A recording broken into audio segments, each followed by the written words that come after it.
Eu sou a Tatiana Fonseca e começa agora mais um programa Conectados com a Escola, uma iniciativa da Secretaria Municipal de Educação de Divinópolis com a parceria de vários professores voluntários.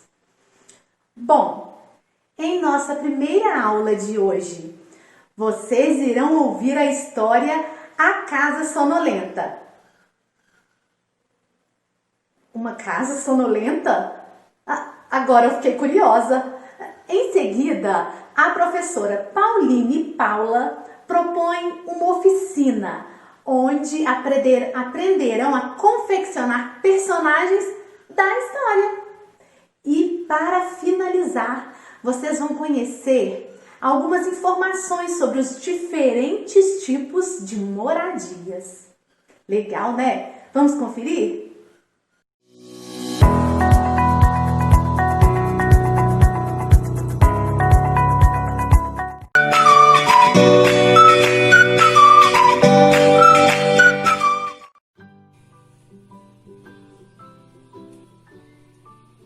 Olá, eu sou o Ted. Vamos ouvir uma história? Mas ouvir história me dá tanto sono. Mas vamos ficar acordados e ouvir com atenção. Olá, amigos. Meu nome é Pauline e eu trabalho na Escola Municipal São José. Hoje eu vim aqui contar uma história para vocês. O nome da história é A Casa Sonolenta, de Audrey Wold, da editora Ática. Nessa casa todo mundo quer dormir, ninguém fica acordado por aqui. Nessa casa todo mundo quer dormir, ninguém fica acordado por aqui.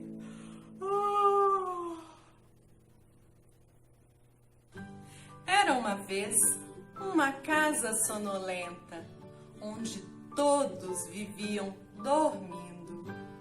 Nessa casa havia uma cama aconchegante, numa casa sonolenta, onde todos viviam dormindo. Nessa cama havia uma avó roncando, numa cama aconchegante, numa casa sonolenta, onde todos viviam dormindo. Em cima dessa avó havia um menino sonhando, em cima de uma avó roncando, numa cama aconchegante, numa casa sonolenta, onde todos viviam dormindo. Em cima desse menino havia um cachorro cochilando, em cima de um menino sonhando, em cima de uma avó roncando, numa cama aconchegante, numa casa sonolenta, onde todos viviam dormindo. Em cima desse cachorro havia um gato ressonando, em cima de um cachorro cochilando, em cima de um menino sonhando, em cima de uma avó roncando, numa cama aconchegante, numa casa sonolenta, onde todos viviam dormindo. Em cima deste gato havia um rato dormicando, em cima de um gato ressonando, em cima de um cachorro cochilando, em cima de um menino sonhando, em cima de uma avó roncando, numa cama aconchegante, numa casa sonolenta, onde todos viviam dormindo. Em cima deste rato havia uma pulga. Será possível uma pulga acordada em cima de um rato dormicando, em cima de um gato ressonando, em cima de um cachorro cochilando, em cima de um menino sonhando, em cima de uma avó roncando, numa cama aconchegante, numa casa sonolenta, onde todos viviam dormindo. Será possível uma pulga que picou no rato, que assustou o gato, que arranhou o cachorro, que pulou no menino, que assustou a avó, que quebrou a cama, numa casa sonolenta onde ninguém mais fica dormindo. Nessa casa ninguém pode dormir, todo mundo acordado por aqui. Nessa casa ninguém pode dormir, todo mundo acordado por aqui. Tchau, tchau, até a próxima! Nessa casa ninguém pode dormir, todo mundo acordado por aqui. Nessa casa ninguém... vocês estão aí? Ai, que vergonha! Eu gostei dessa história. Outro dia quero ouvir outra história, mas agora eu vou dormir. Estou com muito sono. Tchau, tchau. Vamos conhecer as moradias? O que é uma casa?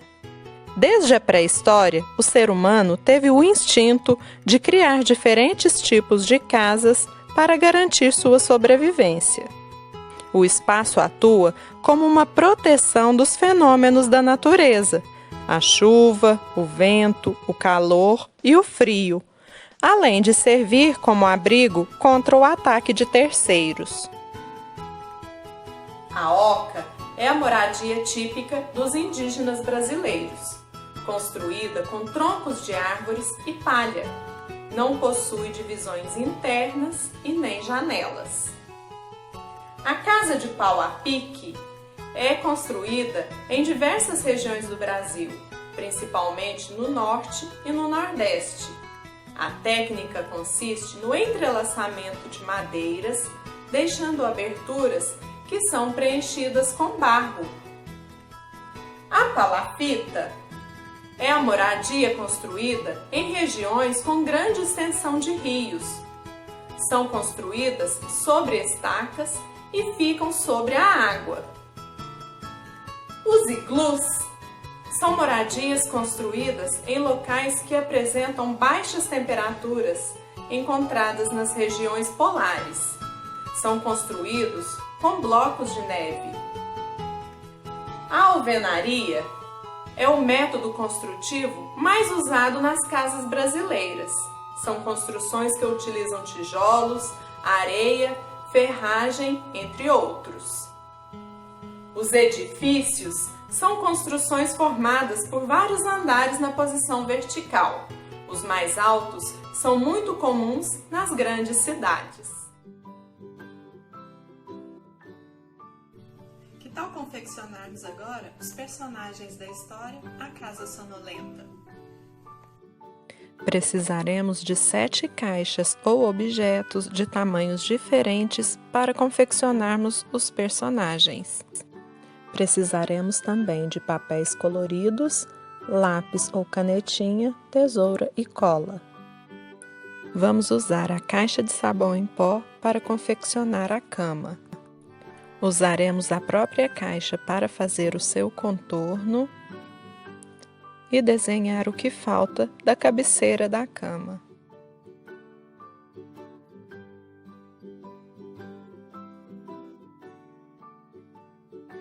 Com a caixa já encapada, vamos colar a cabeceira na cama.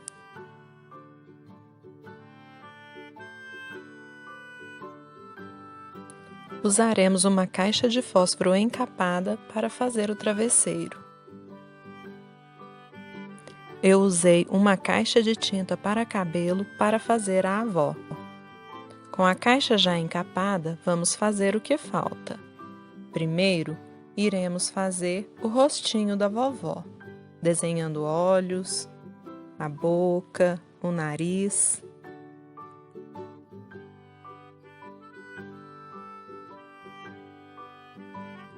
Na própria caixa, desenharemos os braços da vovó, as mãos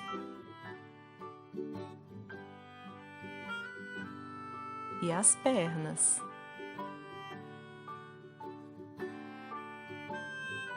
Recortaremos tirinhas bem pequenas para fazer o cabelo da vovó.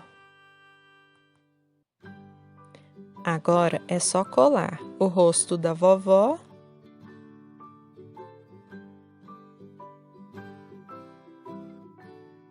e o cabelo.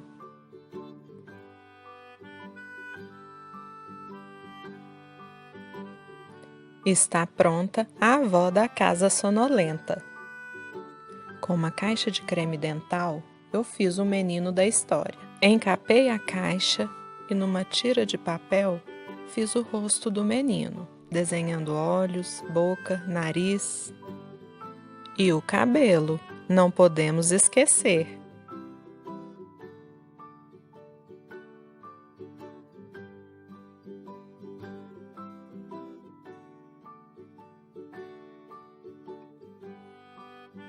Na própria caixa encapada, eu desenhei os braços do menino e as pernas. Logo em seguida, colei a cabeça do menino na caixa. Está pronto o menino da casa sonolenta. Eu utilizei um sabonete para confeccionar o cachorro. Encapei e desenhei o que precisava: os olhos, o focinho, a boca, as patas e o rabo. Desenhei também as orelhas do cachorro. Agora é só colar.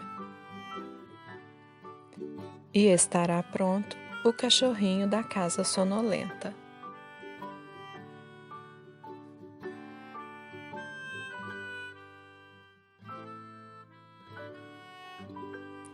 Utilizei uma caixa de clipes para fazer o gato. Encapei e na própria caixa desenhei o que precisava: os olhos, o focinho, a boca, as patas e o rabo. Desenhei em um papel as orelhas. Recortei e colei. Logo ficou pronto o gatinho da casa sonolenta.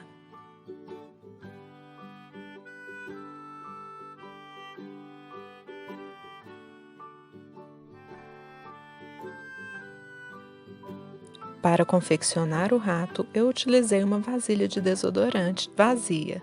Encapei e na própria embalagem desenhei o que precisava.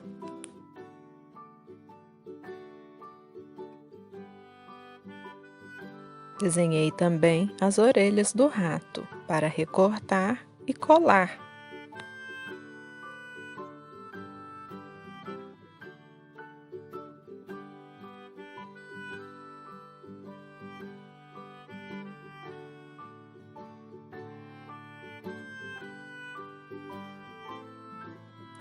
Está pronto o ratinho da casa sonolenta. Para confeccionar a pulga, utilizei um copinho que vem com remédio. Encapei e desenhei alguns detalhes: a boca, o nariz. Em um papel branco, desenhei os olhos, recortei e colei.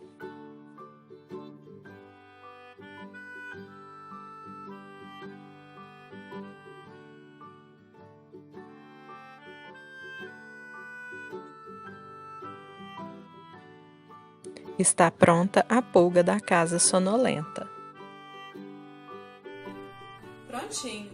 Agora que os personagens da história já estão prontos, vocês podem aproveitar para fazer o reconto da história A Casa Sonolenta para as pessoas que moram com vocês. Espero que tenham gostado. Um grande abraço a todos e até uma próxima oportunidade. Tchau, tchau!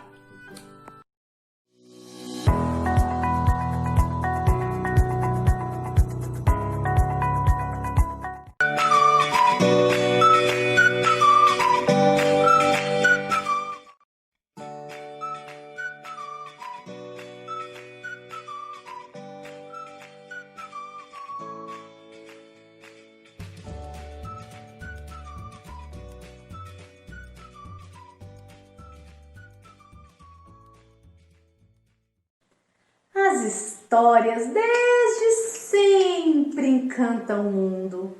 E a educadora Laura Pires sabe disso. Por isso, ela nos convida a viajar nas asas da imaginação. Ela traz uma carta para as meninas e para os meninos, contando um pouco desse tempo diferente em que estamos vivendo. O que será que está acontecendo com o nosso planeta, hein? Vamos nos cuidar para não nos contaminar.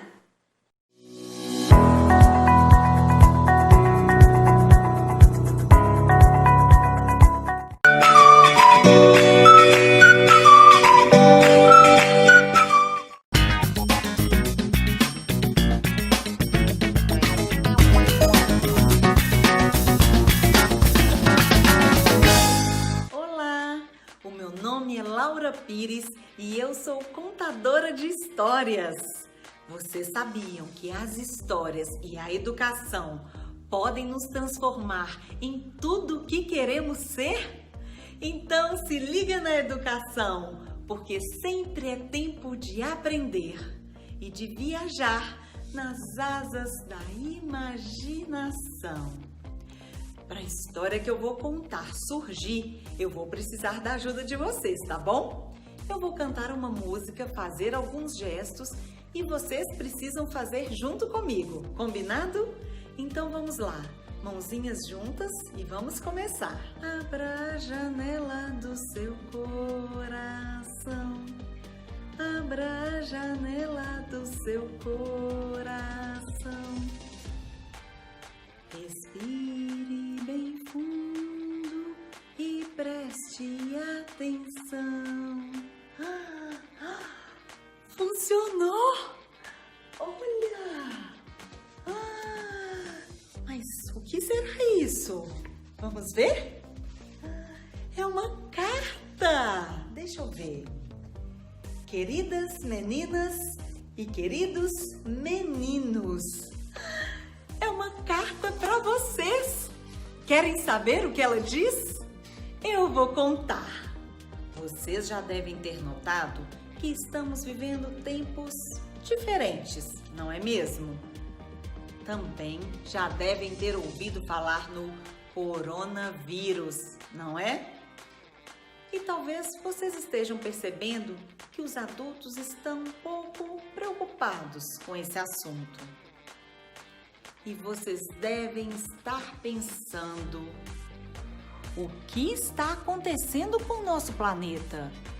Por que, de repente, não podemos mais sair de casa? De um dia para o outro, vocês tiveram que deixar de ir até mesmo à escola. No início parecia que seria muito legal, como se fossem férias, não é? Mas aí o tempo foi passando e bateu uma saudade dos amigos, dos professores, das brincadeiras com a turminha. Está acontecendo algo muito sério e importante no mundo. Na casa da gente, quando adoecemos, quem cuida de nós são os adultos que moram com a gente. Eles precisam nos dar remédio quando é necessário, nos encher de carinho e preparar uma comidinha bem gostosa para que a gente fique forte logo. Já no mundo, quem cuida das doenças são os cientistas, os médicos, os enfermeiros e várias pessoas da área da saúde. E todos eles já estão estudando e cuidando das pessoas que estão com tosse, febre ou sentindo outras coisas por causa do coronavírus. Vocês acreditam que esta doença é tão danadinha que já viajou pelo mundo todo? A gente ainda sabe muito pouco sobre ela, mas algumas coisas já foram descobertas. Ela é causada por um vírus muito pequenininho, minúsculo, que a gente não consegue nem ver, mas que é muito perigoso. Quem mais sofre com este vírus são as pessoas mais velhas e aquelas que têm alguma doença séria. E vocês sabem por onde esse vírus entra no nosso corpo? Sabem? Pelos olhos, nariz ou boca. Por isso, a gente deve evitar de ficar colocando a mão nesses lugares. E sempre lavá-las muito bem, sempre que tocarem algum objeto fora de casa. Quanto mais as pessoas saem de casa, mais chances elas têm de encontrar esse vírus pelo caminho e de ficar doente ou transmitir a doença para outra pessoa. E isso não é nada legal. Ainda não existe remédio nem vacina para combater essa doença. Mas existem duas atitudes muito poderosas para mantê-la bem longe da gente. A primeira é ficar em casa, bem protegido. E se precisar muito mesmo sair, tem que usar a máscara direitinho. E a segunda é sempre lavar as mãos com água e sabão. Ou, quando não der, pedir para um adulto passar o álcool em gel nelas. E agora eu vou contar um segredo. Se cada um fizer a sua parte, vocês se transformarão em heróis e heroínas, assim como o super médico, o super farmacêutico e o super porteiro do hospital. Uau! Ah, também como os super lixeiros, o super moço do supermercado, a super moça da padaria, o super farmacêutico, o super motorista e o super entregador de comidas.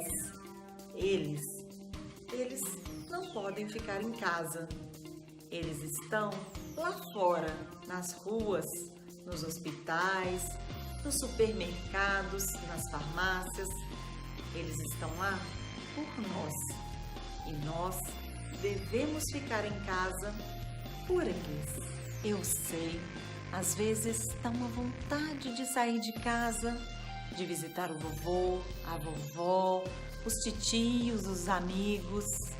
Mas ficar em casa com as pessoas que cuidam de vocês pode ser uma aventura incrível.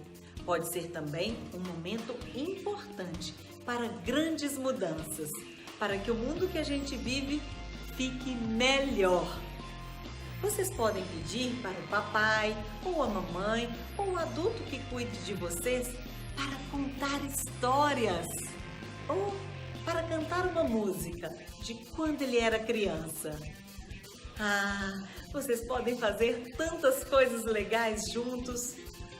Podem brincar de gatomia, de mímica, podem dançar, desenhar, podem preparar uma receita bem gostosa juntos.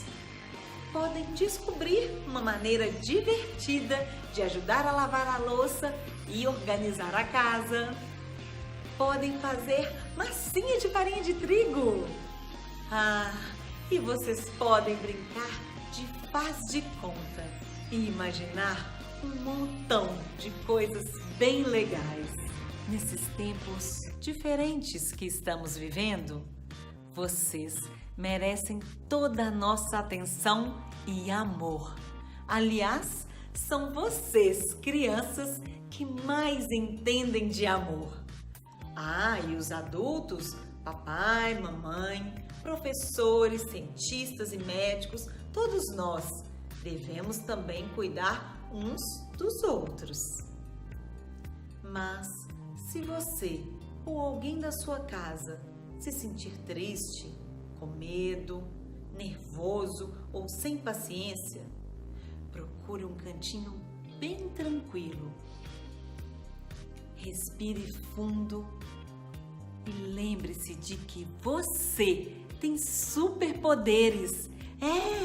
Você pode cuidar de si e dos outros para que todos fiquem bem e com saúde. A carta está chegando ao fim. Mas sabem o que ela diz? Que daqui a pouco tudo isso vai passar e vocês poderão encontrar com a vovó, o vovô, os titios, com os professores e com os amigos e darão neles um abraço tão apertado, mas tão apertado e rodopiante que voarão pelos ares de tanta alegria. Essa história foi uma adaptação do material produzido pelo Fórum Mineiro de Educação Infantil e pelo Núcleo de Estudos e Pesquisas sobre Infância e Educação. E vocês podem pedir para um adulto ler a carta completa para vocês. Espero que vocês tenham gostado. Um beijo e até a próxima história!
Aprender matemática é tão divertido. E pensando neste momento que estamos vivendo, que conversamos na aula anterior, onde ficamos tanto em casa, a pedagoga Gisele Martins vai nos ensinar 2 jogos muito bacanas para a gente brincar em família nesse momento de pandemia. Você vai perceber que os materiais para confeccionar os jogos são bastante simples. Você poderá também rever esses jogos nos canais do YouTube. Se Liga na Educação ou CRPE Divinópolis. Vamos conferir?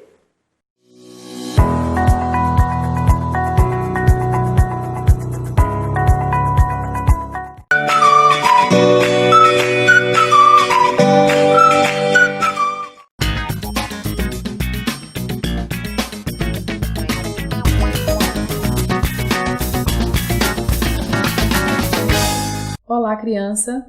Hoje nós vamos aprender um jogo para vocês se divertirem aí na casa de vocês com seus familiares.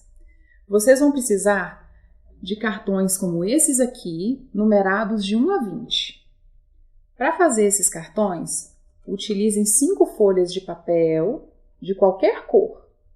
Dobrem essa folha no meio novamente. Vocês vão cortar os cartões nessa parte que ficou marcada no papel. Numerem de 1 a 20 esses cartões. Chamem todos da sua família para se divertirem com você. Nós vamos brincar da seguinte forma: pode ser no chão ou em cima de uma mesa.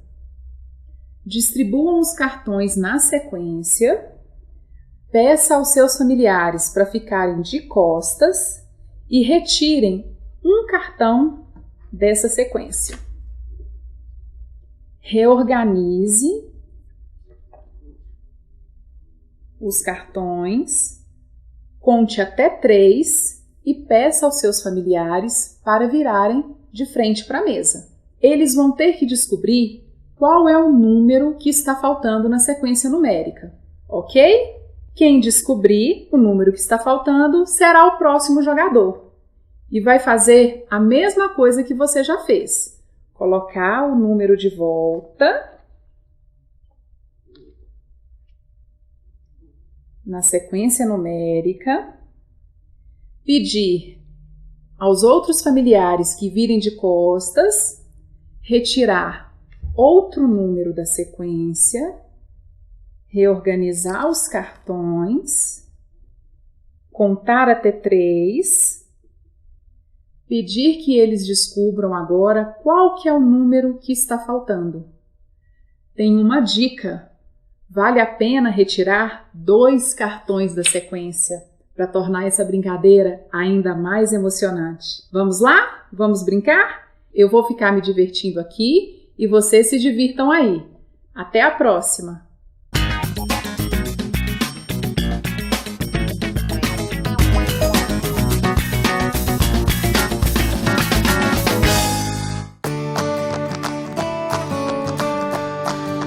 Olá, criança! Hoje nós vamos jogar um jogo de tabuleiro. Vocês gostam de jogo de tabuleiro? Esse jogo se chama Cuba e Descubra. A minha amiga Alice está aqui para jogar comigo hoje. Para jogar, vocês precisam construir um tabuleiro como este aqui. Peça ajuda a um adulto aí na sua casa. Pegue uma folha branca. Se for uma cartolina, melhor ainda. Vocês vão fazer 2 traços com uma régua e dividir em 11 partes. Depois, vocês vão numerar essas partes de 2 a 12. Coloque o nome do jogo no meio e faça a decoração que você quiser. Um desenho, um adesivo, a forma que você achar que vai ficar mais bonito o seu tabuleiro. Providencie 2 dados e fichas para cobrir esses números. Eu já tinha essas fichas na minha casa, então serão as fichas que nós vamos utilizar, né, Alice? Mas vocês podem utilizar folhas de jornal ou de revistas velhas, de forma que cubra cada um desses números.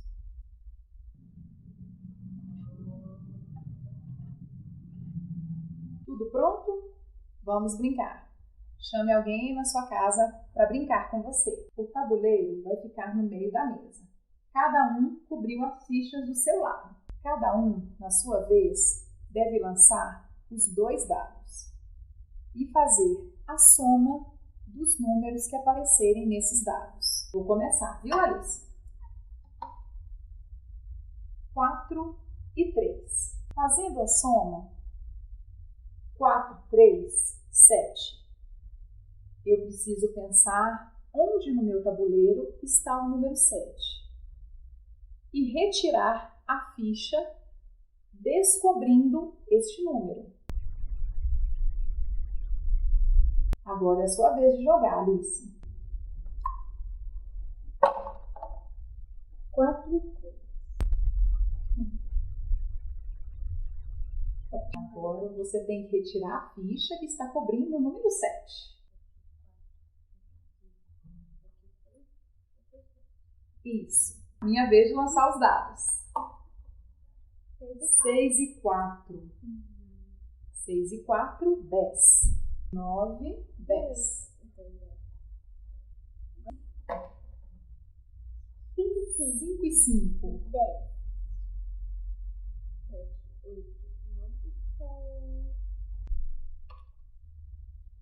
3 e 4. 3 mais 4, 7. O número 7 já está descoberto. 4 e 5. 9. 6 e 5. 6 mais 5, 11. Se o número 10 está aqui, o 11 está aqui.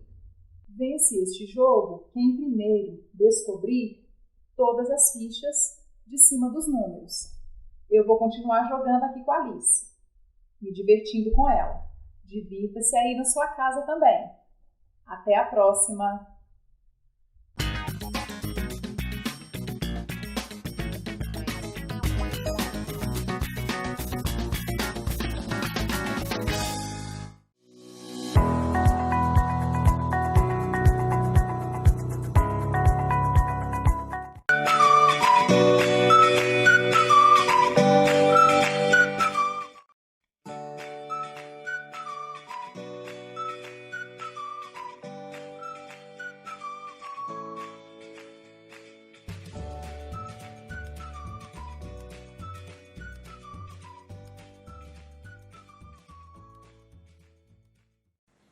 O inglês está cada dia mais presente no nosso dia a dia. Já falei isso em vários programas. Sem percebermos, essas palavras chegam assim e rapidinho são incorporadas ao português.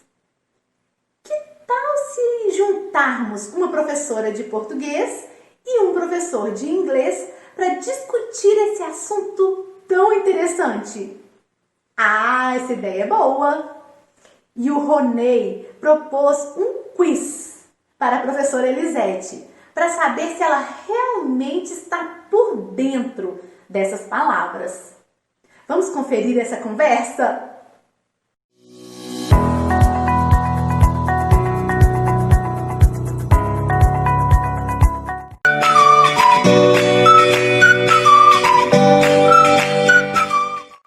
Hello, it's me, Ronei. Pessoal, é inegável que o inglês influencia e muito a língua portuguesa, né?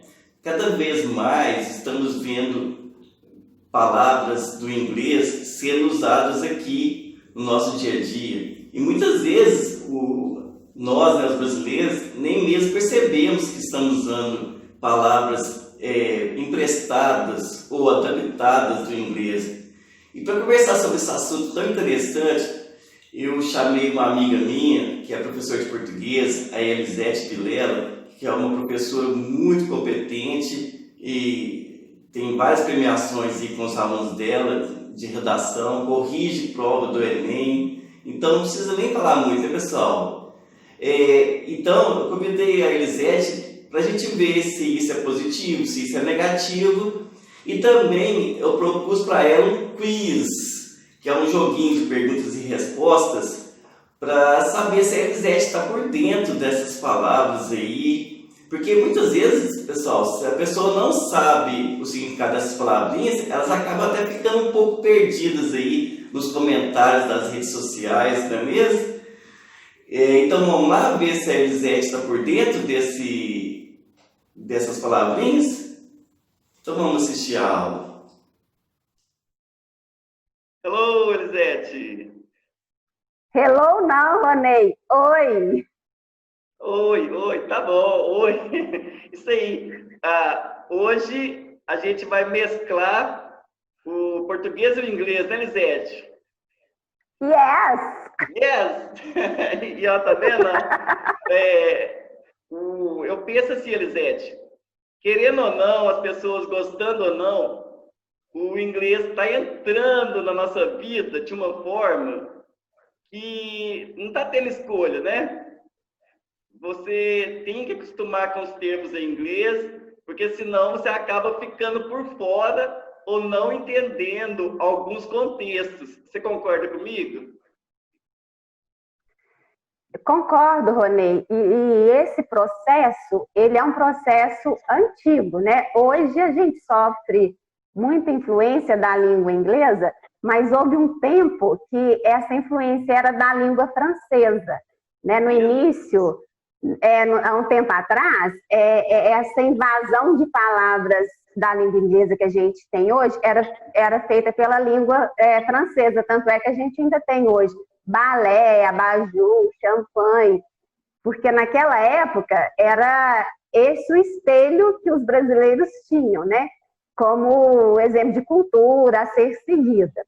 E hoje, por motivos até diferentes, que não é tanto mais pelo motivo cultural, pelo fato da gente, assim, na época do francês, o pessoal achava chique falar francês, por isso que falava. Hoje, o inglês entrou dessa forma, não porque a gente acha chique, foi porque o mundo está tão globalizado e o inglês tem tanta influência em todos os lugares que acabou sendo incorporada num processo praticamente natural, né? A gente já vê hoje com naturalidade o emprego dessas palavras no dia a dia. Todo mundo vai viajar, fala assim, vou fazer um check-in, né? A gente nem pensa que está usando isso, a gente usa como se estivesse usando uma palavra normal da nossa língua. Mas eu, como, né, uma defensora da língua portuguesa, eu acho que, assim como qualquer coisa na vida, o excesso prejudica. Então, essas palavras estão aí, faz parte do dia a dia, da cultura, não só nossa, mas de muitos países, né? O inglês é uma língua que ela é mais falada em questão de falantes, fora dos Estados Unidos do que nos Estados Unidos, né? Em quantidade de pessoas. Me corrija se eu estiver errado. Não, tem isso mesmo. O número de falantes de inglês como segunda língua é maior do que o número de falantes como primeira língua. Então, assim, ela faz parte da nossa realidade. Só que tem horas que tem muito abuso, né? Então, assim, tem palavras, por exemplo, que a gente usa, está incorporada, e a gente não consegue nem imaginar outra correspondente, né? Por exemplo, um airbag de um carro, né? Se eu parar para pensar assim, qual palavra da língua portuguesa que eu usaria para substituir, às vezes a gente fica até com certa dificuldade. Mas tem hora que eu acho que o excesso é demais, que as pessoas abusam. Então, você está numa reunião, né? Às vezes, por exemplo, uma escola, na sua empresa, aí chega alguém, o coffee break, tá certo a pronúncia? Está pronto. Tem essa necessidade? Não tem, é o cafezinho, é a hora do lanche. Então, eu acho que tem hora que as pessoas abusam. Então, eu acho que tem que dosar esse uso aí. Você acha que existe um pouco, assim, das pessoas quererem ser um pouco snobs quando elas abusam desse inglês? Às vezes usam um termo em inglês que a maioria da população nem é acostumada. E aí, por exemplo, nesse caso aí, o coffee break, muita gente entende, mas tem hora que a pessoa solta um termo em inglês ali que a maioria da população não conhece. Então, você pensa que isso tem a ver um pouco com a pessoa querer demonstrar que é de uma classe superior, de que é muito estudada? Você pensa nisso? Ô, Ronei, se a pessoa faz isso com essa intenção, ela está justamente mostrando ao contrário, o oposto, né? Porque uma pessoa que é estudada, que é esclarecida, primeiro que ela tem esse desconfiômetro, né? De saber empregar bem o vocabulário. Segundo, porque para a gente demonstrar que é uma pessoa conhecida, o primeiro passo é a gente conhecer o nosso próprio vocabulário da nossa língua, as etiquetas da nossa língua, as etiquetas até de convívio social. Então, se você está conversando com uma pessoa que não domina a língua inglesa da forma que você domina, você poderia usar uma palavra da nossa língua, usar outra, você está, no seu caso, você está construindo uma imagem ruim. Eu não admiraria uma pessoa que usasse a língua nessa situação. Eu acho que, não sei, pelo menos assim, um grupo de pessoas que eu convivo, a maioria usa esses termos em inglês mais pela força do uso do que para ser snob propriamente dito, né? Porque não faz muito sentido. É um tipo de imagem que eu acho que a pessoa não gostaria de passar, não. Você está passando assim, um pedantismo, está sendo metido, e isso você não ganharia nada agindo dessa forma. Mas quando sai natural, mesmo assim, vou ali comprar um hot dog, então tudo bem, né? Entendi. Ô, Elisete, você acha que a gente deveria procurar um correspondente para essas palavras que já estão estabelecidas, como você disse aí do airbag, em português seria algo como saco de ar, ou uma sacola de ar. É assim, muito feio, né? Muito feio. Você acha que deveria existir uma pressão? Não vamos deixar isso acontecer? O estrangeirismo não vai tomar o nosso espaço? Ou você acha assim, não, isso aí já está estabelecido, deixa, vamos evitar as próximas que virão? Ô, Ronei, a língua, né, assim como a cultura, é algo vivo que foge ao nosso controle. Então, assim, por mais que a gente, né, uma corrente de linguista, né, ou de professor de língua portuguesa falasse assim, não, nós não vamos usar isso, a gente vai trabalhar contra o estrangeirismo, então o aportuguesamento de algumas palavras, a gente não conseguiria, porque quem faz a língua é o falante. Então, se você falasse, ó, no computador, né, o deletar, que virou, no processo do deletar, é um processo que a gente pegou a palavra e aportuguesou, usou uma terminação verbal que a gente tem e misturou as duas coisas. Mas se a gente insistisse na tecla do computador, é apagar, não ia adiantar, porque os falantes que dominam, né? Mouse, por exemplo. O pessoal decidiu que é mouse e ficou. Então, esse controle é difícil da gente ter. Não é uma coisa que você faz por forma de um decreto, não é uma coisa que você faz por forma de uma lei, de uma regra. Quem determina isso é o falante. E esse processo da gente alterar as palavras ou insistir em usar uma palavra que às vezes não é em consenso dos gramáticos, acontece até na língua portuguesa, né? Então, assim, a gente, um exemplo clássico aí das transformações que a língua tem é a questão do você, que foi sofrendo tantas transformações e hoje o certo é você, gramaticalmente falando. Mas a gente fala você toda hora a gente consegue impedir isso? Não consegue. A língua é muito viva, é muito dinâmica e é uma coisa que foge ao nosso controle.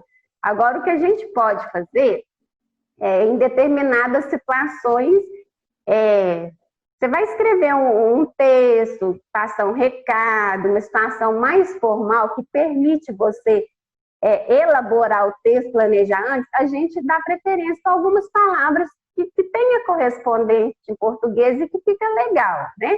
Mas fora disso, na oralidade, é muito difícil a gente controlar.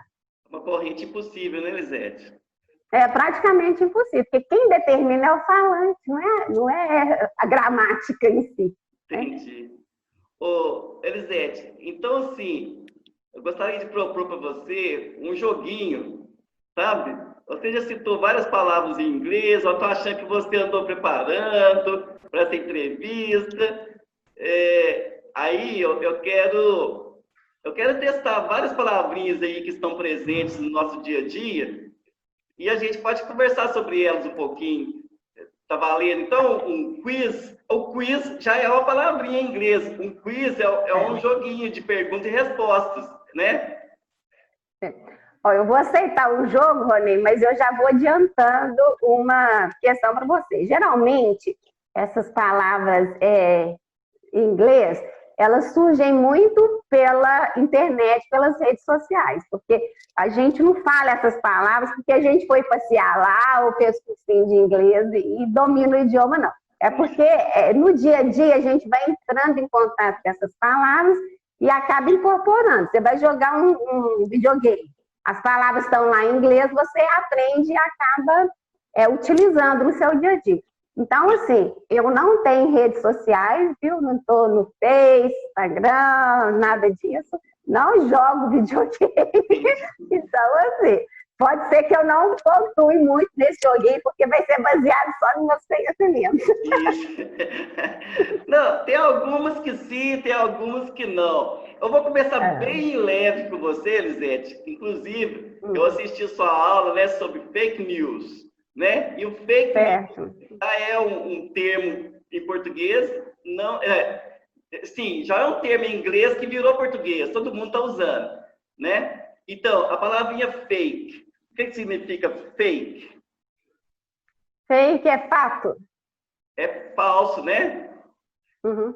E tudo que é... E você lembra quando foi as primeiras vezes que você escutou alguém falando fake? Olha, na realidade, não foi com a fake news, não. Fake foi na época que, inclusive, que a minha menina era menor, que teve uma época que começou as festas de aniversário, toda cheia de personagens e tudo temáticas, e tinha o tal do bolo fake, que a gente fazia um bolo todo bonito, né, da Pequena Sereia, com biscuit e tudo, e servia um bolo depois para os convidados. Então, ia fazer uma festa, a pessoa falava, você vai querer um bolo fake ou um bolo de verdade? Então, foi... Entendi. Eu me lembro da palavra fake, até já comentei com você uma vez, quando começou lá no Facebook, né? O pessoal mandava solicitação de amizade, e às vezes, quando vinham umas fotos muito bonitas, uns lugares muito paradisíacos, umas fotos muito bem trabalhadas, e você nunca tinha visto aquela pessoa na vida, e a pessoa está te enviando um convite de amizade. Aí você falava assim, não, esse perfil aí é fake. Esse perfil é fake. O que eu me lembro da palavra fake ser usada em português, a primeira vez foi essa, sabe? Então, um pouquinho... Como eu não tô no Face, né? Eu tô... Isso. Mas acaba que nos dois casos, tanto no caso do perfil falso como bolo falso, é significando a mesma coisa. Isso. Então, a primeira foi facinho, né? Você já tá com um pontinho já, Elisete. Um ponto! Um ponto. Já não vai passar zerado. Elisete, a segunda também, ela é tão antiga quanto a gente. A gente, quando era adolescente, assim, muito... Peraí, Ronei, correção. Quem disse que nós somos antigos? Que isso? Eu sou da Sandy Júnior pra cá, viu? Entendi, Elisete, entendi. Oi, a gente já usa essa palavrinha. Quando eu era criança, eu já lembro do pessoal usar essa palavrinha. A palavrinha top. Quando fala que uma coisa é top, essa máquina aí é top. Esse computador é top. Por que as pessoas falam que uma coisa é top, Elisete? Pai, top é uma coisa assim, eu não vou traduzir no sentido literal, mas no sentido do significado. Top é uma coisa assim, né, de primeira linha, uma coisa muito boa. Entendi. Uma coisa assim.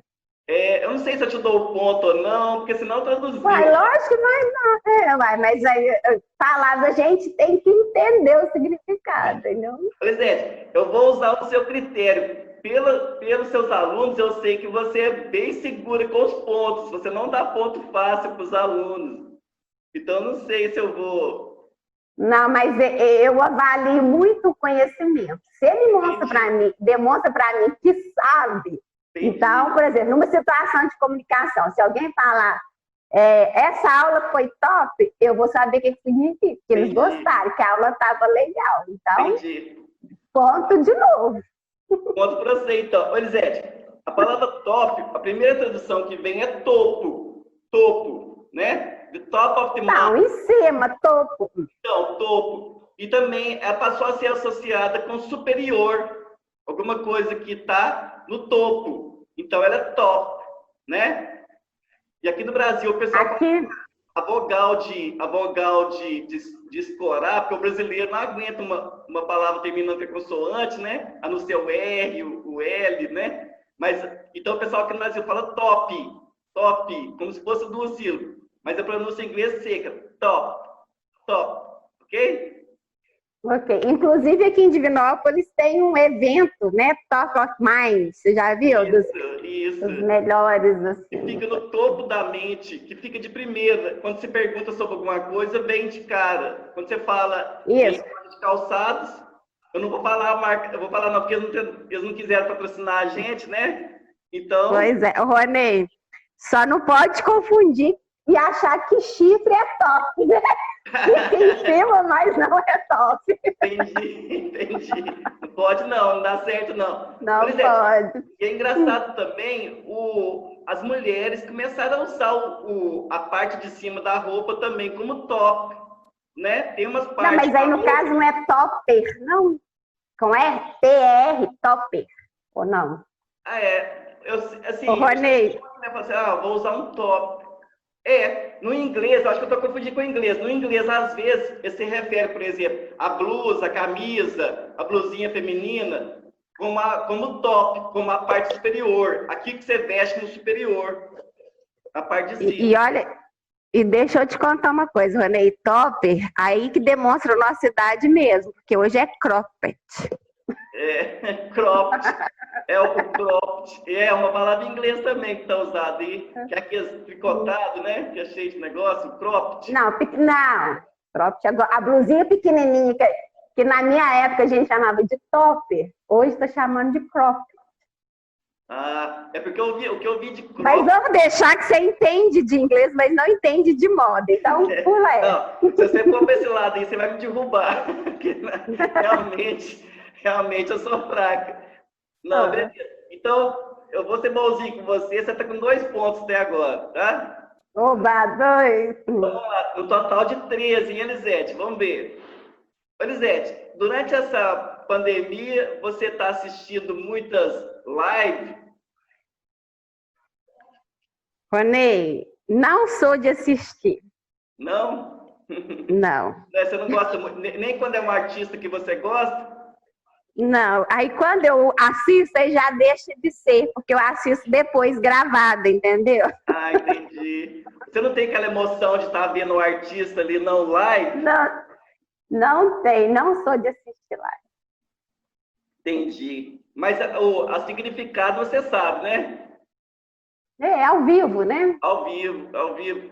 Nesse caso específico, você acha que o pessoal deveria usar ao vivo ou você acha que o live é mais bonito?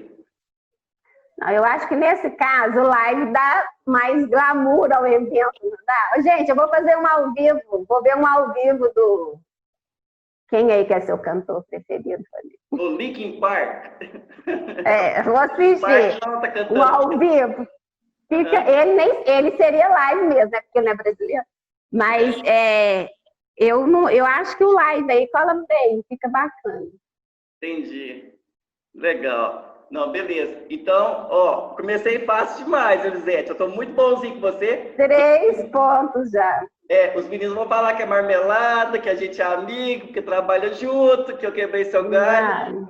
Mas quem está assistindo aí, gente, não desliga, porque não é marmelada. Eu vou começar a dificultar para a Elisete, viu, gente? É a chance de vocês se vingarem da Elisete quando ela tirou ponto de vocês, viu? Vamos ver, Elisete. Elisete, também aí, durante essa quarentena, uma palavra que a gente escutava 10, 20 vezes por dia é o tal do lockdown, né? Teve o pessoal, todo mundo falando que era importante, que algumas cidades iam ter que aderir ao lockdown. Você viu, você acompanhou muitas notícias, e o que você pensa da palavra lockdown? O que você acha que é significa? Lockdown é fechar tudo, né? Fechar as entradas, os limites. Isso. A palavra lock vem de travar, né? Uhum. Travar. O lockdown tipo reforçando a palavra. Se fosse traduzir para o contexto aqui nosso, seria o confinamento. O isolamento, não, então pediram para a gente manter o lockdown. O que a gente fez aqui em Divinópolis, Minas Gerais, pelo menos em Minas Gerais, não aconteceu o verdadeiro lockdown. O que aconteceu aqui foi o distanciamento social que o pessoal pediu, né? Uhum. Em algumas cidades do Brasil aconteceu, né? O lockdown. Parece que em Manaus, né? Parece que algumas cidades do Nordeste, alguns lugares teve lockdown, né? E nesse caso...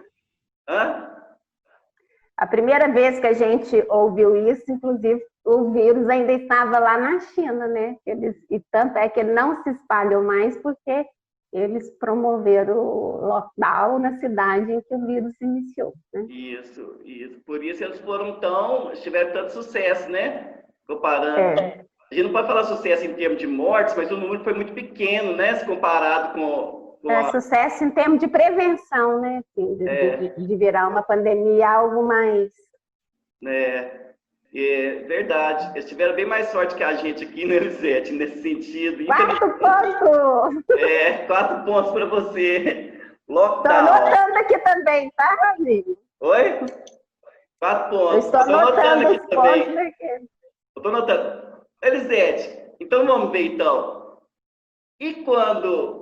E essa palavra que os alunos usam de vez em quando, isso já deve ter pegado os alunos falar, trollar.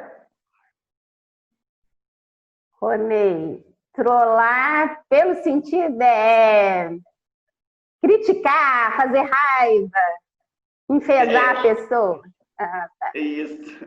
O trollar é uma palavra, inclusive no inglês o verbo é throw. Throw, ele tem o sentido de caminhar, assim, sem muito motivo, e também é o nome de alguns deuses lá, daqueles símbolos lá da mitologia. Tem os trolls, né?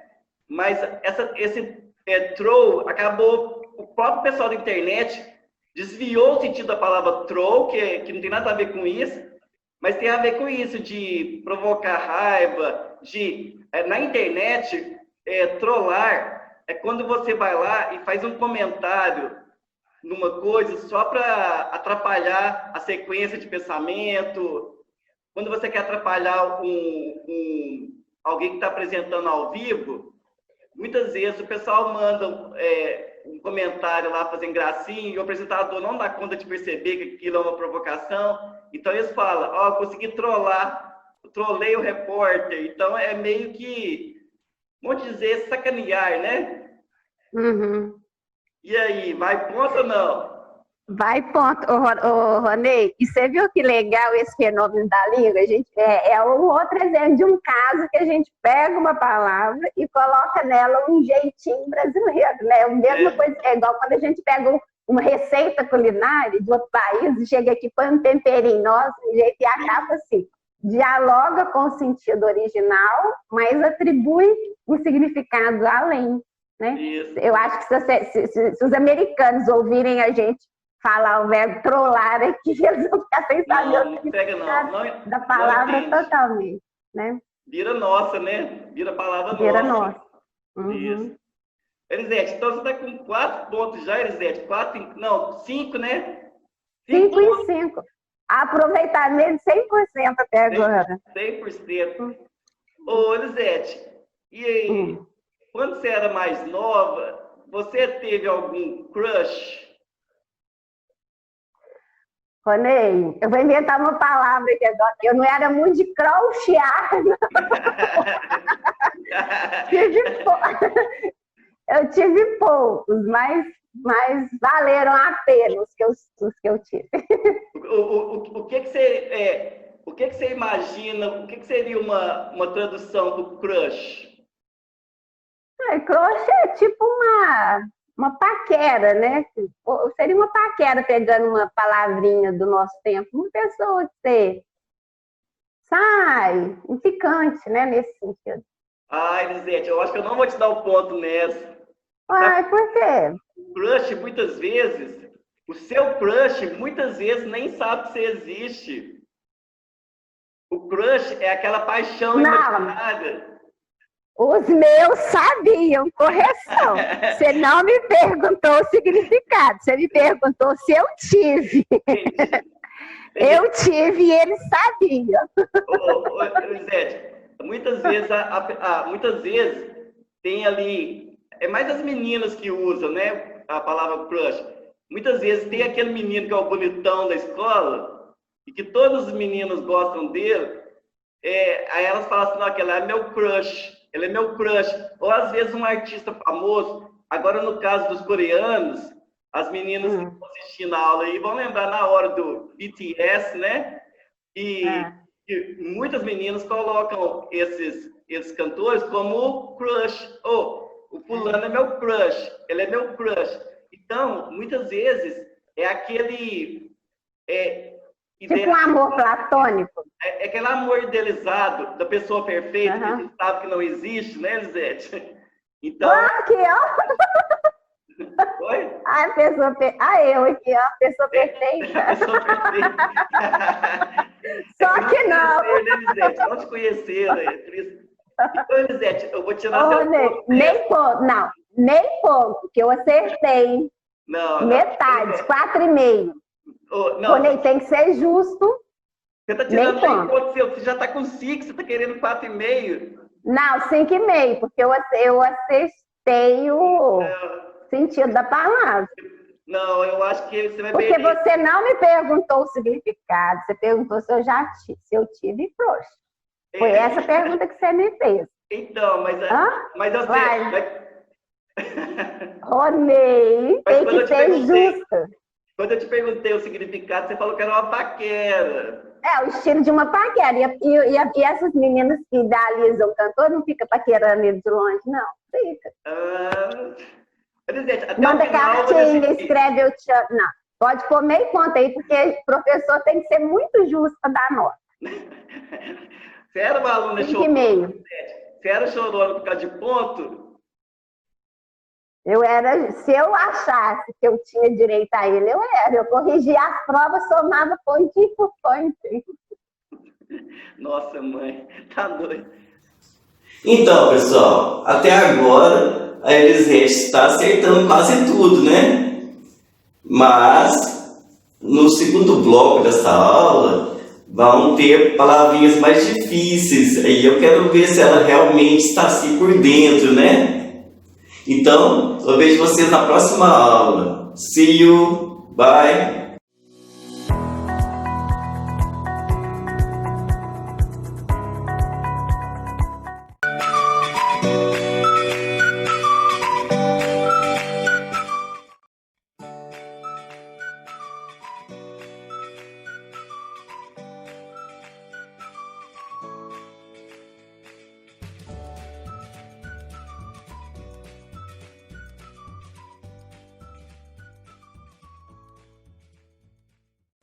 Ai, gente, a aula de língua inglesa e portuguesa foi bem interessante, né? Então vamos para a nossa próxima aula. A próxima aula é do professor Roberto Ribeiro e é sobre... Ué? Ele não falou aqui.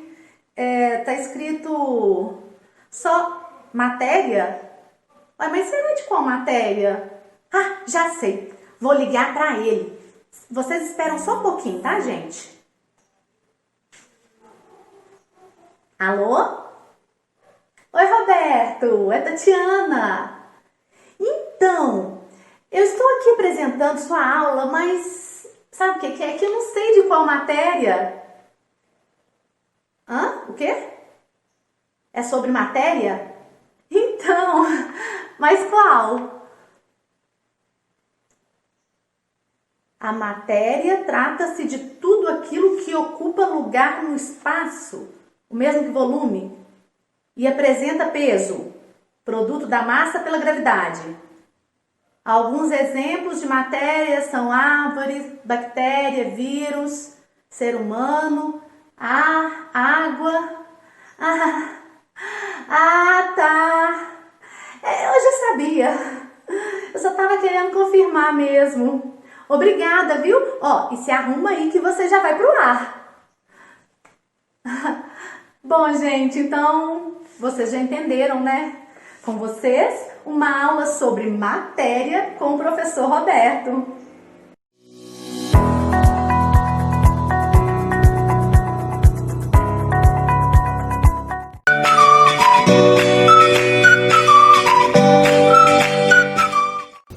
Boa tarde a todos.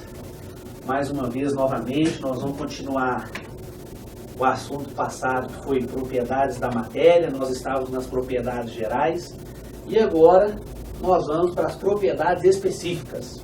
Meu nome é Roberto Rodrigues Ribeiro e nós estamos aqui novamente no Conectados com a Escola. Muito obrigado pela audiência de vocês. Pois bem, na primeira aula foi dito que as propriedades gerais da matéria, ela não determina a matéria, não determina do que nós estamos falando. Agora, as propriedades específicas, sim. São as propriedades que determinam grupos de matéria, que especificam, que chegam a especificar, de acordo com a propriedade, qual matéria nós estamos falando, qual substância nós estamos falando, e elas são divididas em 3 grupos: as organolépticas, as químicas e as físicas. A primeira que nós temos são as organolépticas. O que é que essas propriedades nos remete? São propriedades que nos impressionam pelos nossos sentidos. Então, pela cor, pelo sabor, pelo brilho, pelo odor. Então, de acordo com o sabor e com o cheiro, não sei se vocês assistiram isso algumas vezes em programa de TV, venda-se o olho da pessoa e pede ela para adivinhar aquilo que ela está cheirando, aquilo que ela está comendo. Então essa é uma propriedade que impressiona pelos nossos sentidos, que são determinadas por esses sentidos, tá ok? As propriedades químicas específicas já se fala de modo químico. Então, por exemplo, essa imagem mostra um palito de fósforo sofrendo uma combustão. Então, por exemplo, se esse palito de fósforo, se ele estivesse molhado, ele não sofreria combustão, ou no mínimo sofreria combustão com maior dificuldade. Tá ok? Na química do ensino médio, mais precisamente em físico-química do 2º ano, vocês vão estudar, né? A gente estuda lá no ensino médio, uma propriedade chamada energia de ativação, que é a energia mínima para que ocorra uma reação, nesse caso de combustão. Tá ok? Então a combustão é um fenômeno químico onde um combustível, por exemplo, no carro lá do seu pai, a gasolina, queima, reage com o oxigênio. Para que isso ocorra lá no motor do carro, é necessário que tenha-se uma faísca. É o que, ao girar o carro, faz uma faísca elétrica que vai para o motor, ou então com muita pressão nos pistões, que também ajuda, e é algo que faz com que a gasolina pegue fogo, ou exploda, ou que tenha a sua octanagem, o poder de combustão da gasolina, por exemplo. O álcool, a mesma coisa, aqui o palito de fósforo. Então você tem um combustível que reage com o oxigênio, que é chamado de comburente, e produz energia, tá ok? Outro exemplo que eu dei aqui é a hidrólise, que quer dizer o quê? Lise quebra através de água. E as reatividades. Por exemplo, você joga o sal de cozinha na água, ele se dissolve. Você joga uma pedra de calçamento, um calcário, ele não dissolve. Então essa reatividade de determinadas substâncias, de determinadas matérias, também servem para especificar o conteúdo que nós estamos falando. Então algumas propriedades químicas servem para especificar a matéria, por isso propriedades específicas químicas. Outras propriedades específicas já são as físicas. Então, por exemplo, essas propriedades caracterizam as substâncias fisicamente. Por exemplo, quando você tem um copo com água e gelo,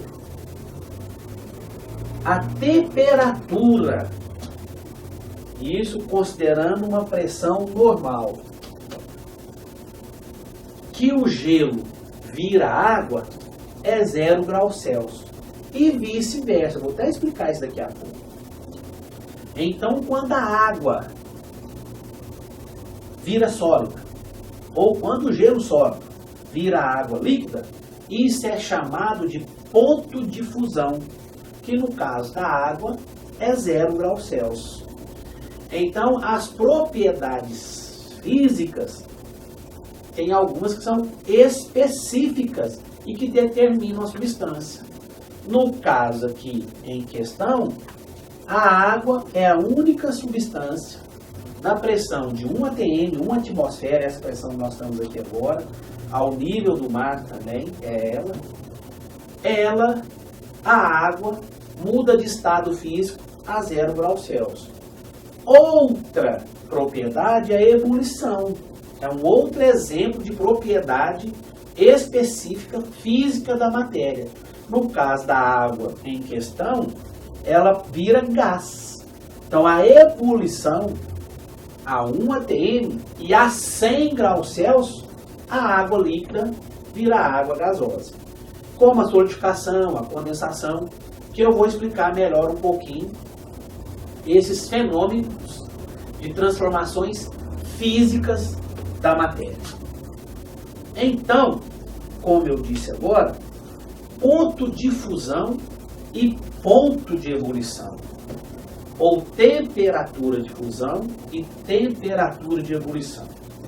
O ponto de fusão é a temperatura na qual a substância passa do estado sólido para o estado líquido.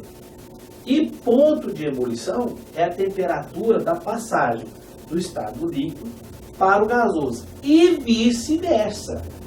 Então, se eu coloco a água líquida no congelador e eu quero gelo, qual que é a temperatura que a água líquida vira água sólida?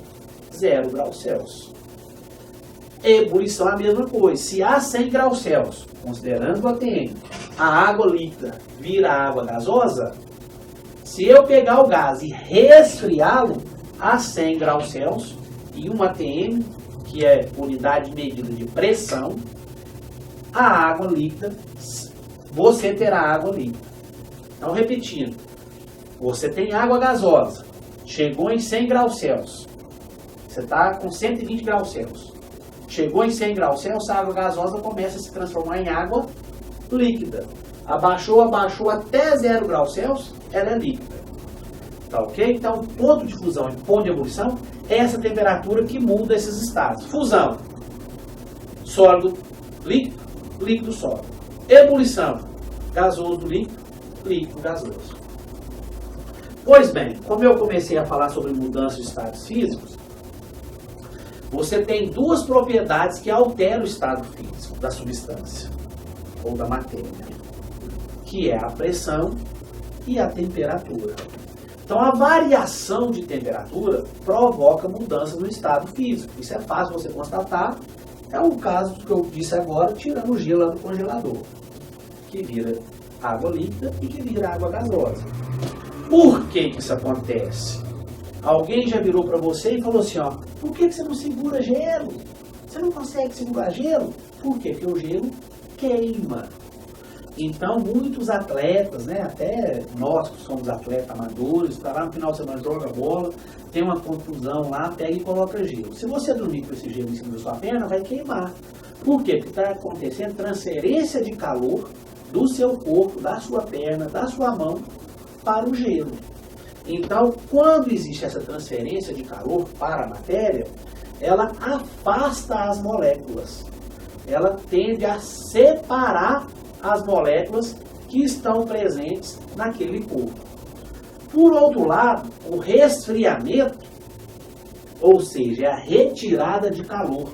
Você coloca água líquida lá no congelador, o calor sai lá no motor da geladeira. Tem gente que usa até para secar a camisa de uniforme. Por quê? Porque precisa retirar calor do estado líquido para ele se tornar estado sólido. Precisa retirar calor da água líquida para ela se tornar água sólida. E nesse caso as moléculas tendem a se aproximar e tendem também a ficarem mais organizadas no estado sólido.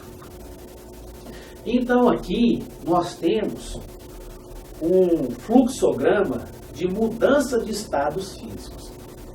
Então nós temos o estado sólido na cor rosinha, o estado líquido na cor verde e o estado gasoso na cor amarela.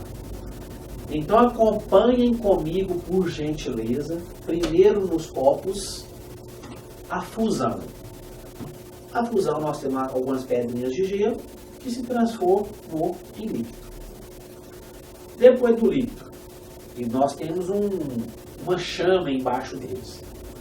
Aqueceu de novo, começou a sofrer a vaporização e se transformou no estado gasoso, essa fumacinha que está em cima do copo, né? Essa fumacinha que está em cima do copo. Pois bem, então nós temos fusão e solidificação, que envolve as mudanças de estado físico do estado sólido para o estado líquido. Chama fusão, é o derretimento do gelo. De líquido para sólido, solidificação. Qual que é o ponto que isso ocorre no caso da água? 0 graus Celsius. De líquido para gás, nós temos a vaporização. A vaporização pode ocorrer de 3 maneiras. Imagine que você colocou um copo de água no seu quarto ao dormir, ou derramou um copo de água no chão do seu quarto e foi dormir. Chegou no dia, a água não estava lá mais. Por quê? Porque ela evaporou. Então a evaporação é um exemplo de vaporização, que é passar do estado líquido para o estado gasoso. Essa figura aqui, a vaporização, ela já representa a ebulição. O que é ebulição? É quando você coloca água no copo lá para fazer café. Sua mãe faz isso, seu pai. Que já é forçado. Ela já é bem mais rápida do que a evaporação. E ainda nós temos uma chamada de calefação. Já viu quando a sua mãe está fazendo comida? Ou quando você vai fazer a chapinha no cabelo e faz até um barulho específico quando a água pinga lá na chapa quente do fogão? Essa é a calefação, ela é instantânea, emite até som. Então a vaporização nós temos elas de 3 maneiras, tá ok? Do estado gasoso para o estado líquido é a ação de ficar líquido, liquefação. E nós também temos a condensação. Então a liquefação, ela está, por exemplo, no gás de cozinha, gás liquefeito do petróleo. É feito líquido, ele é forçado, é guardado forçado. A condensação já é natural. É quando a sua mãe faz arroz lá na panela e a água evapora e você levanta a panela assim, da tampa lá de arroz, você levanta a tampa da panela, melhor dizendo, e ela está cheia de gotículas de água. Também acontece com a água que evapora, forma-se as nuvens e ela se torna água liquefeita. Nós também temos a sublimação com iodo, com a cânfora, com a naftalina, as bolinhas brancas, usadas muito em banheiro, em guarda-roupa para espantar insetos. Então, nós temos substâncias que passam do estado sólido para o estado gasoso. Aí a gente chama de sublimação e vice-versa, tá ok?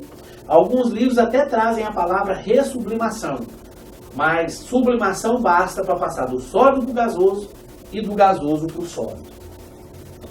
Esse aqui é um gráfico que nós vamos continuar na próxima aula, na aula 3 de ciências, que é o gráfico do aquecimento da água, que nós vamos transformar o que eu disse agora, né, das mudanças dos estados físicos, aqueles copinhos lá do gelo da água líquida se transformar na água gasosa, para um diagrama de estados físicos, né?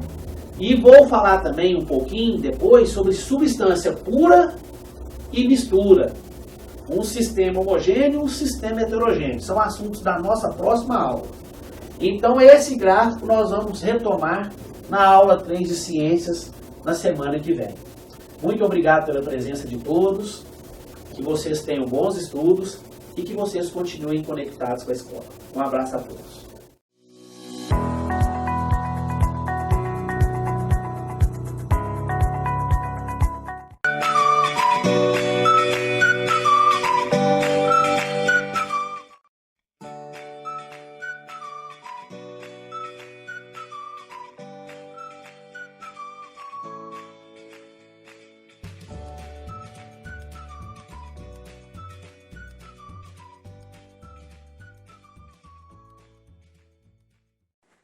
O bate-papo entre os professores de língua inglesa e língua portuguesa me fez pensar.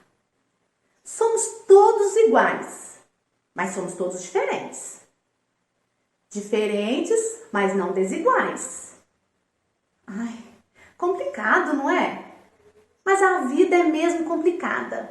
É preciso reconhecer e defender a igualdade de todos e todas.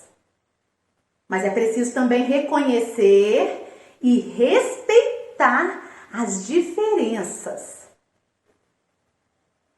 E é justamente buscando respeitar as diferenças para que elas não se tornem desigualdades que são elaboradas as ações afirmativas. Essa questão polêmica é o tema da nossa aula de hoje. E eu vou convidar o professor José Heleno para nos explicar direitinho essa questão de ações afirmativas.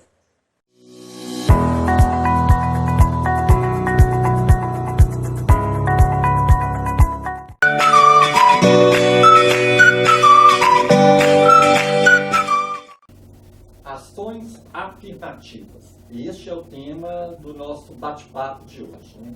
Nós já tivemos a oportunidade de conversar sobre preconceito, sobre discriminação, sobre o quanto e como, né, a discriminação e o preconceito estão presentes na nossa história. Nós já conversamos também sobre a questão da igualdade e da diferença, né? Nós somos todos iguais, mas somos todos diferentes. Ora, se nós somos todos iguais, mas somos também todos e todas diferentes, o correto seria tratar todas as pessoas da mesma forma? Isto seria democrático? É sobre isto que nós queremos conversar hoje. E nós sabemos que esta é uma questão complicada, difícil, né? E que muitas vezes gera muitas polêmicas. Por exemplo, se você entra em um ônibus lotado, você é jovem, tem 18, tem 20 anos de idade, e entra um senhor, né, uma senhora com 80, 85 anos de idade. Só tem um lugar para se assentar. Você vai se sentar e deixar essa pessoa de pé, ou esta pessoa terá preferência, né, para utilizar aquele assento, aquela poltrona, aquela cadeira? Ora, qualquer pessoa, né, minimamente consciente sabe que uma pessoa idosa deve ter a preferência, né, independentemente disso estar estabelecido na legislação, sabe que essa pessoa tem que ter a preferência para se assentar naquela cadeira que está vazia. Veja, eu estou dando este exemplo que é corriqueiro e que muitos e muitas de nós já vivemos, né, já vivenciamos no nosso dia a dia ao tomar um ônibus lotado, né, para que a gente possa entrar nessa questão de que nós somos iguais, temos direito à igualdade, mas somos também diferentes e por isso nós precisamos ser tratados também considerando as nossas diferenças. E a partir disso eu quero conversar com vocês sobre um outro conceito que é a discriminação positiva. Veja, discriminação, nós já conversamos um pouco sobre isso e sabemos o quanto ela é perniciosa, o quanto ela provoca, causa males, né, para toda a humanidade. Mas como então nós podemos falar em discriminação positiva, né? A discriminação positiva, né, esse outro conceito tão complexo sobre o qual a gente precisa conversar, consiste justamente em reconhecer que alguns grupos dentro da sociedade precisam ser considerados nas suas diferenças e muitas vezes nas suas vulnerabilidades, como é o caso dos idosos, que eu acabei de citar no exemplo. Mas há outros grupos também que precisam ser reconhecidos na sua vulnerabilidade e o Estado tem a obrigação de reconhecer as dificuldades dessas pessoas e, por isso, discriminá-los positivamente através, inclusive, da legislação. E para que nós possamos entender também essa questão, nós vamos entrar na discussão de um outro conceito que é equidade, né? Nós já conversamos sobre a igualdade e agora vamos conversar sobre equidade, né? E o que é a equidade, né? Ela consiste na adaptação de uma regra existente à situação concreta, observando-se os critérios de justiça, né? Nós podemos dizer, então, que a equidade, ela adapta a regra a um caso específico, a fim de deixá-la mais justa, né? Ela é uma forma de se aplicar o direito, mas sendo o mais próximo possível do justo para as duas partes. E para nós entendermos melhor aqui o conceito de equidade, eu gostaria de mostrar para vocês esta imagem, que é muito popularizada na internet. Provavelmente você já viu essa imagem. Foi retirada aqui do site Universo de Si, como todas as imagens que nós vamos apresentar nessa nossa discussão aqui hoje. Então vejam, no primeiro quadrinho nós temos 3 seres humanos, né, tentando apanhar uma fruta. E eles estão em condições de igualdade, ou seja, todos têm um caixote para nele subir e apanhar uma fruta. Acontece que essas pessoas não são iguais no que diz respeito à estatura física, né? Nós temos uma que é bem maior, uma que é mediana e uma que é pequena, né? Estão em condições de igualdade, mas não há aqui ainda a equidade, né? O que nós podemos chamar de equidade está representado aqui no segundo quadrinho, né? Em que esta primeira pessoa não precisa de um caixote para conseguir apanhar o fruto, enquanto a pessoa que está ao meio, né, da figura precisa de 2 caixotes, e a pessoa que está aqui à minha direita precisa de apenas um caixote. Então, nesta situação, nós teríamos então uma condição de equidade, né? Lembrando um filósofo do século XIX, que foi Karl Marx, né? Ele dizia, numa época em que o conceito de equidade ainda não estava elaborado, né? De cada um segundo as suas possibilidades, a cada um de acordo com as suas necessidades, né? Ou seja, é preciso que nós reconheçamos que as pessoas são diferentes e têm, inclusive, necessidades, né, diferentes. Veja, uma outra imagem que diz o mesmo, né, da imagem anterior. Né? Veja, 3 crianças querendo assistir o jogo de futebol atrás de um muro, né, de uma cerca, né? E da mesma forma, né, se as 3 crianças têm acesso às mesmas condições, apenas 2 delas conseguirão assistir o jogo, né, e só uma conseguirá assistir o jogo numa condição privilegiada, né? Agora aqui, pensando no conceito de equidade, nós temos então uma criança que é menor tendo acesso a 2 caixotes, né? Se nós não trabalhamos na perspectiva da equidade, nós podemos chegar a uma situação em que, ao invés de igualdade, a gente tenha privilégios, né? E ao se discutir o conceito de equidade, o que se busca é justamente combater os privilégios. Privilégio é o oposto de igualdade, é o oposto de equidade, né? É preciso combater os privilégios para que todos e todas tenham acesso à dignidade humana, aos direitos humanos. É nesse sentido que as ações afirmativas vêm sendo trabalhadas, né? Este tema ele vem recebendo uma grande importância no mundo todo e no Brasil, né? Ao se falar sobre as ações afirmativas ou discriminações positivas, né, invariavelmente, né, isso se remete ao postulado pelo princípio da igualdade, né, analisando até que ponto seriam necessárias aí, né, as discriminações. Até que ponto é necessário discriminar uma pessoa ou um determinado grupo. No Brasil, nós vamos ter o início aí das discussões sobre a discriminação positiva a partir de 1988, com a Constituição Federal de 1988, que representou um avanço muito grande, né, para a sociedade brasileira, e que a partir dela nós teríamos ainda uma série de outros avanços que fez com que a gente chegasse até o momento histórico que nós estamos vivendo, ainda que a gente saiba que muito há a se avançar, né? O princípio da igualdade, ele está lá no artigo 5º da nossa Constituição Federal, né, que foi promulgada em 5 de outubro de 1988, que afirma que todos são iguais perante a lei, sem distinção de qualquer natureza. E com essa igualdade, ou também essa chamada isonomia que se busca atingir, né, na medida em que é preciso considerar também as desigualdades em que as pessoas estão submetidas, ou a que as pessoas estão submetidas, é preciso, então, avançar no sentido de garantir, às vezes, ações afirmativas para que aquelas pessoas que estão em condições de vulnerabilidade possam avançar, né?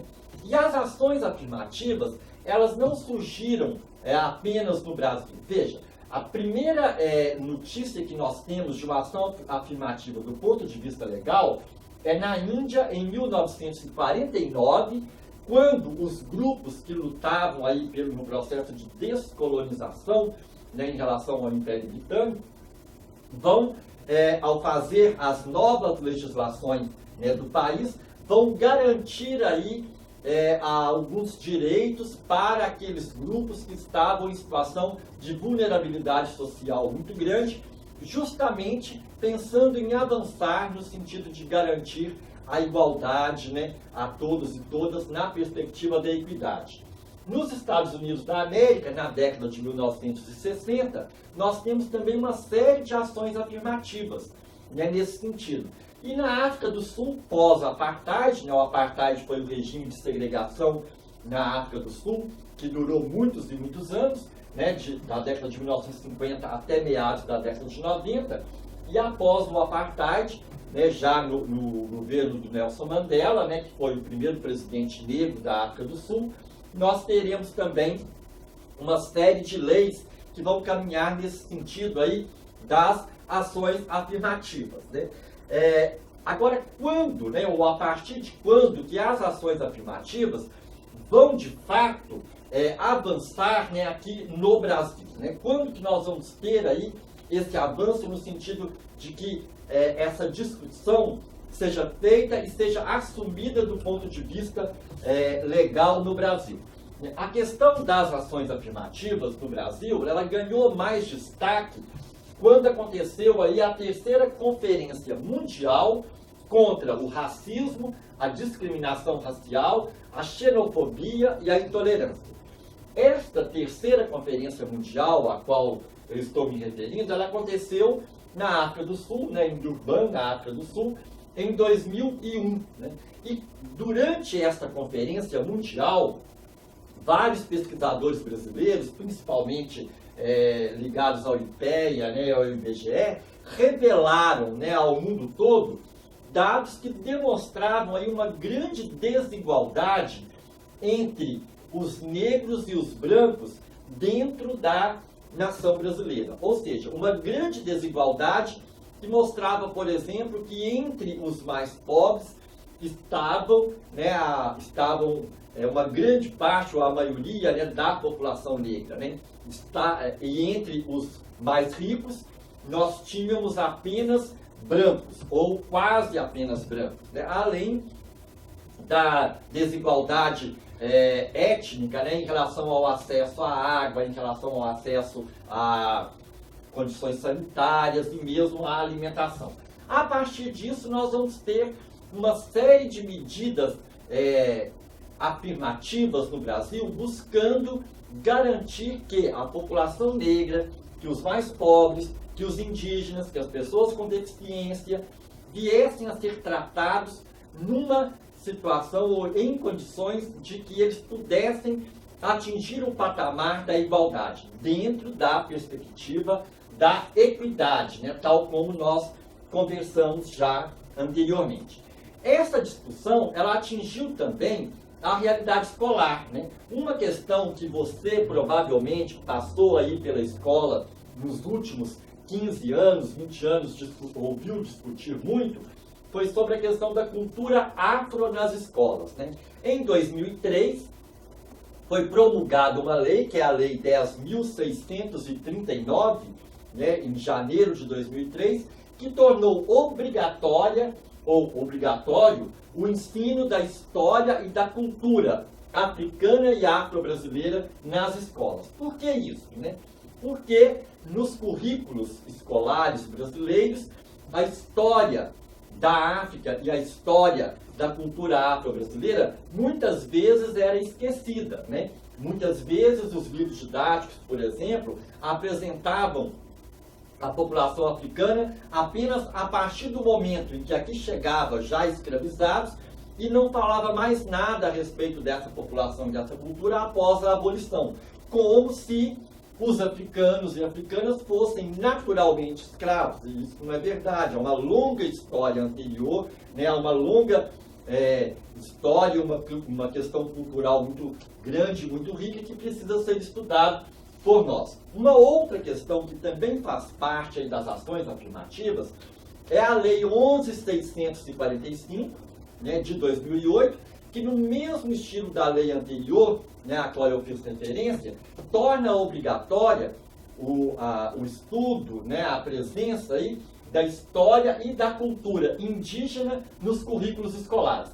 E eu trouxe esta imagem aqui de um povo indígena, né, justamente para quebrar um pouco aquele estereótipo que às vezes a gente tem de que o indígena é apenas aquele que está lá perdido, né, no meio do mato. Nós temos aqui um povo indígena do Mato Grosso do Sul, né, e nós estamos vendo que eles estão participando de um festival de música, né, inclusive aí com instrumentos musicais, né, e com uma indumentária aí que é própria da sua cultura, mas também com algumas roupas que não são próprias ou originariamente da sua cultura, e é esse povo indígena, que hoje muitos estão inclusive vivendo nas periferias das cidades, né, o que torna um grupo indígena. De fato, indígena é a sua história, é a sua cultura, é o fato de ele pertencer, né, àquela etnia. E nós precisamos, de fato, estudar sobre isso, é preciso que isso esteja presente nos currículos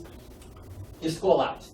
Além disso, outros exemplos de ações afirmativas do ponto de vista legal no Brasil, que nós podemos citar, seria, por exemplo, o Estatuto do Idoso, né, a Lei 10.741, que também é de 2003, que garante aí os direitos das pessoas idosas.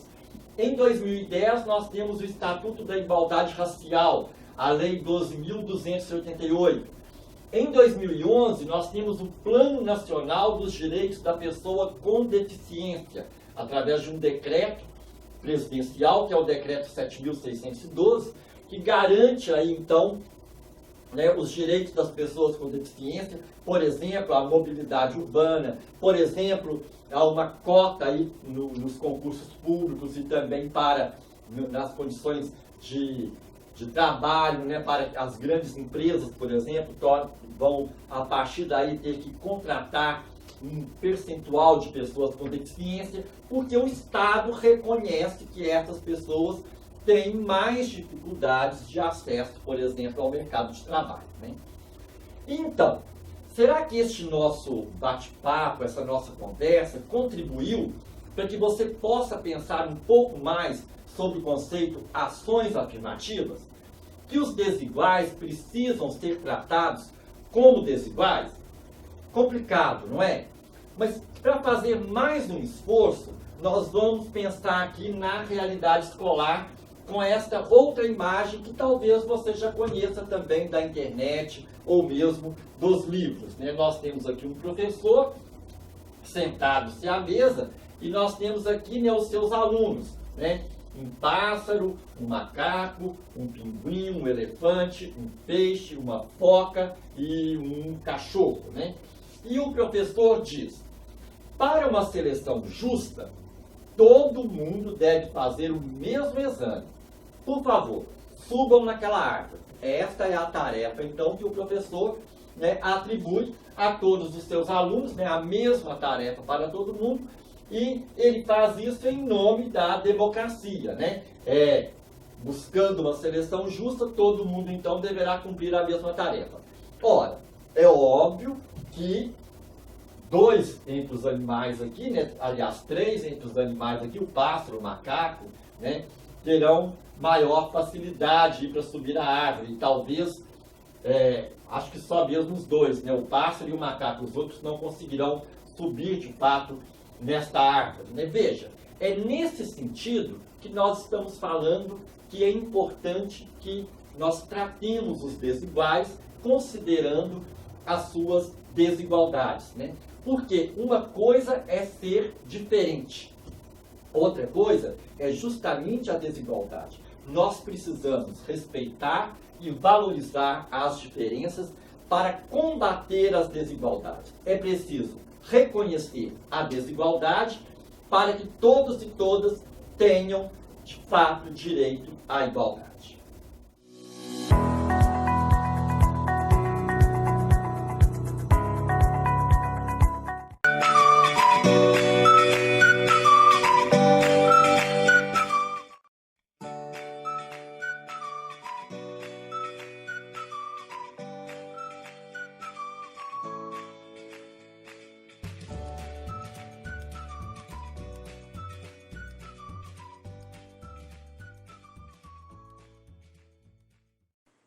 Eu fiz uma pergunta para o professor José Heleno sobre as ações afirmativas e ele me esclareceu direitinho na sua aula. Obrigada, viu, professor?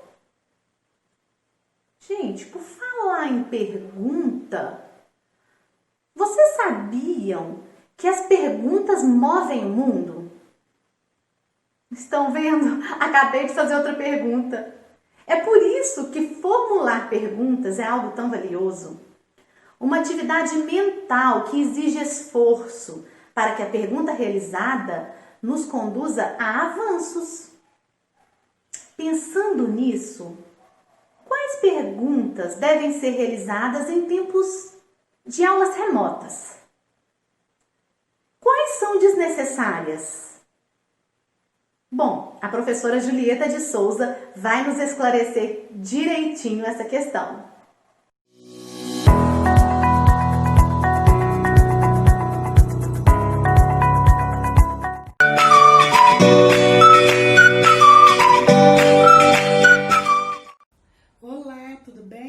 Você quer acertar na hora de perguntar? Como a gente pode formular perguntas inteligentes? O que move o mundo são as perguntas. As perguntas, elas podem nos impulsionar? É claro que sim, não é? Não tem dúvida disso. Mas, antes de perguntar, é preciso que a gente faça uma reflexão sobre a pergunta que a gente quer fazer. O primeiro passo é entender o enunciado da questão a ser feita. Para isso, a gente tem que ler a questão que o professor passou, observando muito bem a pontuação, né? Porque a pontuação pode ser decisiva para o entendimento. Tem que observar também se tem alguma palavra que a gente não conhece. Porque se tiver uma palavra desconhecida, vai ser impossível a gente entender o que está sendo perguntado. Muitas dúvidas, elas existem pelo simples fato do aluno não saber o significado de alguma palavra na questão apresentada. Mas é desnecessário perguntar para o professor qual que é o significado daquela palavra. Porque a gente pode procurar no dicionário, né? Basta um clique na internet que a gente já acessa o significado de uma palavra desconhecida. E a gente tem que perceber que a simples posse do conceito de determinada palavra já pode resolver muitas dúvidas que a gente pode vir a ter. Depois de ter certeza que a gente entendeu muito bem o significado de cada palavra da questão proposta, aí sim, a gente observa as perguntas que vierem na nossa mente. Uma pergunta já pode ser meia resposta, não é mesmo? Então é por isso que primeiro, antes de dirigir a pergunta que a gente quer fazer para o professor ou para outra pessoa, a gente tem que analisar, refletir sobre aquela dúvida que tiver surgido na nossa mente. A questão que o professor propõe para o aluno, geralmente ela tem a intenção de estimulá-lo a observar, a raciocinar, a refletir. Então a gente precisa fazer esforço mental para tentar solucionar as dúvidas que vierem na nossa mente.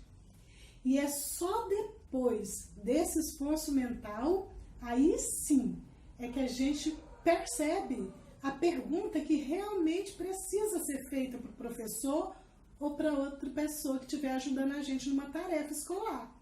Uma pergunta bem elaborada demonstra que você usou muitas faculdades mentais antes de realizá-la. Se a aula for online, ao perguntar para o seu professor, você terá que exercer uma paciência para esperar a resposta. E paciência não é ficar lá quietinho, passivo, esperando. Não! Exerça uma paciência ativa. Deixa os seus pensamentos se movendo na sua mente, né, a respeito da pergunta que você fez.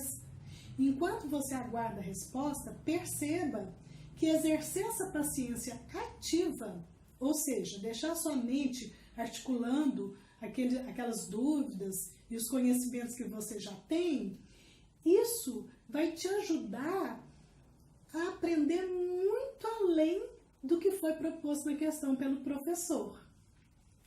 Então é isso. Será que essas dicas vão te ajudar a realmente fazer perguntas inteligentes? Que tal testar e comprovar? Então é isso. Beijinhos e até a próxima.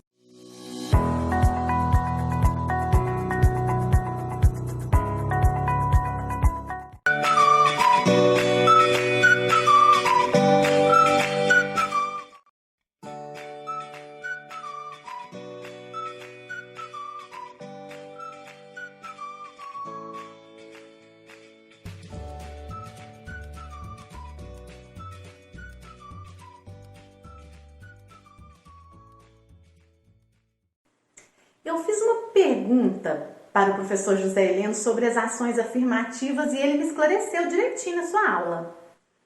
Obrigada, viu, professor? Gente, por falar em pergunta, vocês sabiam que as perguntas movem o mundo? Estão vendo? Acabei de fazer outra pergunta. É por isso que formular perguntas é algo tão valioso. Uma atividade mental que exige esforço para que a pergunta realizada nos conduza a avanços. Pensando nisso, quais perguntas devem ser realizadas em tempos de aulas remotas? Quais são desnecessárias? Bom, a professora Julieta de Souza vai nos esclarecer direitinho essa questão. Bom, pessoal, chegamos ao fim do programa com a sensação de dever cumprido, não é mesmo? Afinal de contas, aprendemos muito com as aulas de hoje. Ai, obrigada aos professores que disponibilizaram um tempinho com as suas aulas hoje, que foram preparadas pra gente. Obrigada também a todos vocês aí que estão nos acompanhando em casa. Lembrando, quem perder o programa é só acessar o canal do YouTube CRPE Divinópolis. Combinado? E não se esqueçam de acompanhar a programação de segunda a sexta-feira. Que horas? Às 15 horas. Me despeço por aqui e até mais.